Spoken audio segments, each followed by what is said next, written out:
I pulled all of you together because I wanted to talk further about the chapter in the book that we've been reading, The Absolutely True Diary of a Part-Time Indian. And we're about 3/4 of the way through the book now.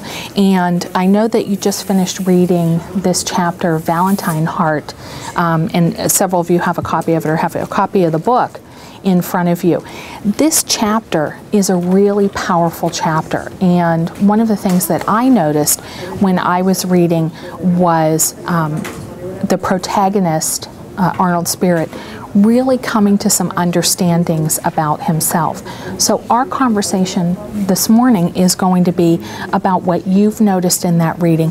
What do you find that Arnold Spirit really comes to understand about himself? And in particular, let's take a look and have a conversation as well about that quote by Euripides. He has used a lot of his own illustrations to kind of set the stage for where he's at. When you looked at that first illustration in the chapter where there's that door labeled heaven, what were some of the things that you got to thinking about? Why would he draw that picture, and what were you thinking about as you looked at that particular illustration, knowing Arnold as you do? It's because it's not really like a door to a house, but it's like a building, and then it's like they're waiting for her. Like, you know, like what's a good example? You're thinking about a metaphor, aren't you? Yeah. A metaphor. Clinic, but yeah, it almost looks like a not like really. a little medical, like a little store you go to. Where it looks like a little like side store that you see. Like if you're walking down in like downtown San Diego, But then if you see also them look all at over the it, place. it's in the sky. Yeah, and it's in the sky, and you've got like a bunch of like stuff here on the side that says Euripides was here, and you've got Wings New and Views, and like Joe Singing Loves along Maryland, with stuff Elvis like and all that. kind of stuff. Like it's meant to look like a happy place, but you've also got like a crack up here in the window too. that people are trying to like get through it or something. And I'm glad that you noticed that. I saw that crack there too, and it is a metaphor for sure of heaven.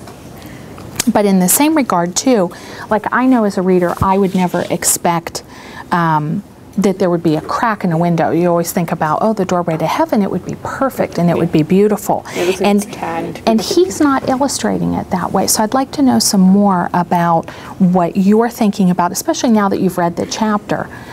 What are you noticing in that illustration that makes you understand Arnold a little bit more?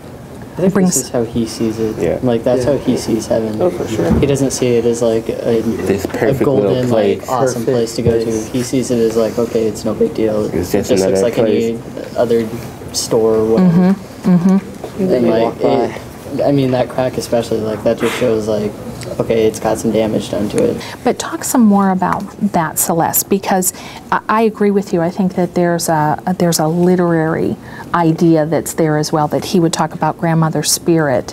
What do you, in knowing that he was a Native American, why is that word as powerful as it is? What do you think?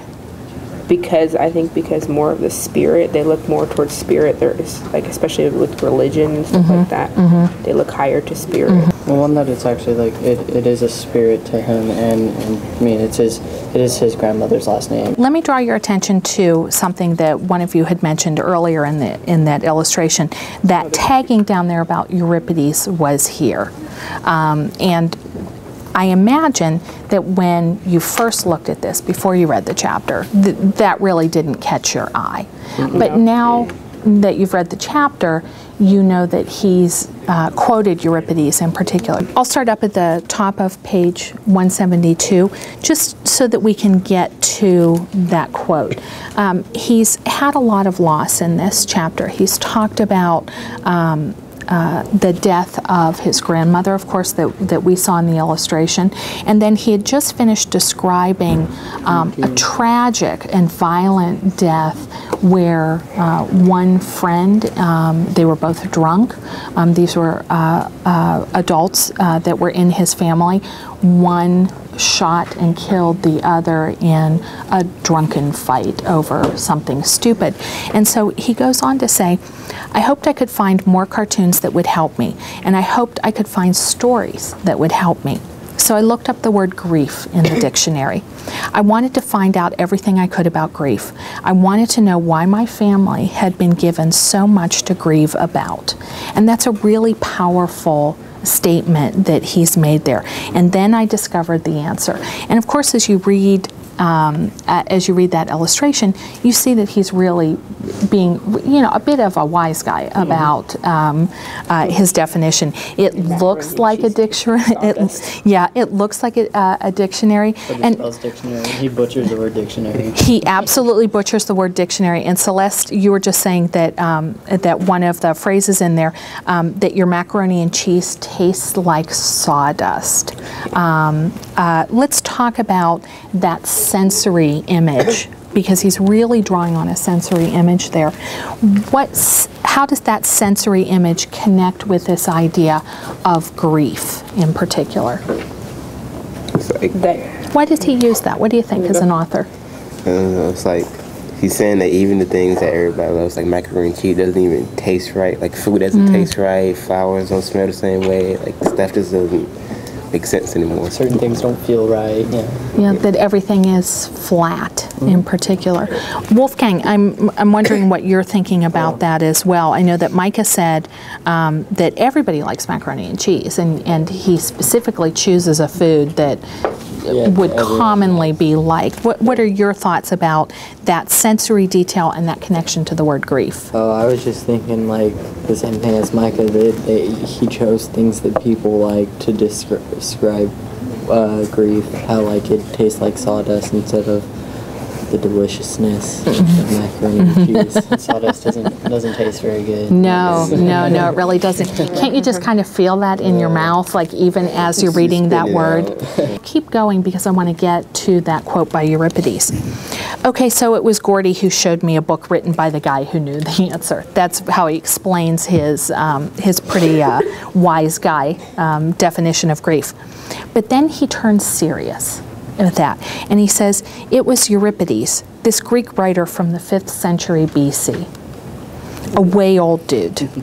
And in one of his plays, Medea, who's a character in the play, says, what greater grief than the loss of one's native land?